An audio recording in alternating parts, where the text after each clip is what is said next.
nanti saudara-saudara, bapak-bapak, ibu-ibu menghadapi kasus-kasus tindak pidana ini supaya bisa lebih memahami lebih dalam lagi. Apa sih yang dimaksud dengan korban? Apa sih yang dimaksud dengan saksi itu? Dan apa sih sanksinya kalau misalnya saksi itu melakukan perbuatan yang tidak terpuji? Karena itu akan ada sanksinya. Seperti saya katakan tadi, saya tekankan sekali lagi tadi bahwa salah satu bukti adalah selain bukti yang lain seperti surat dan saksi ahli dan lain-lain, kesaksian dari para saksi ini juga yang menentukan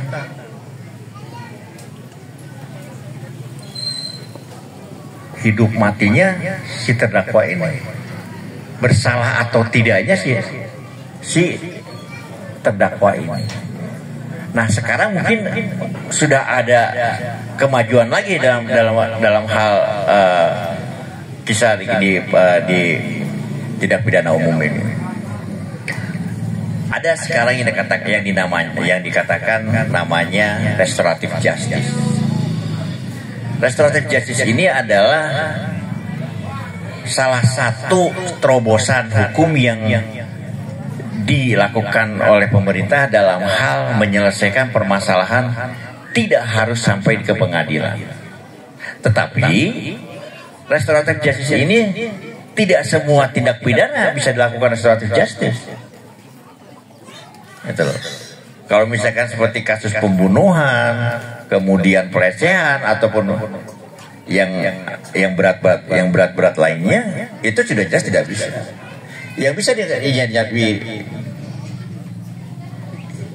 dilakukan restoratif justice ini adalah misalkan salah satu contoh kasus-kasus misalkan penipuan penggelapan.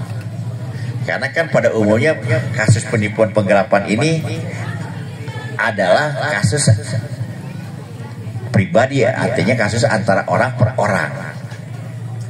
Dan jarang sekali kasus-kasus misalkan tindak pidana penipuan penggelapan ini menyangkut kepada halayak ramai. Nah, kalau sampai sudah menyangkut kepada halayak ramai, misalkan contohnya arisan, ya, kemudian umroh, ya, ini sulit untuk dilakukan restoratif justice. Walaupun memang bisa sejauh misalkan si pelakunya ini bisa menyelesaikan terhadap kerugian-kerugian yang diderita oleh para korban.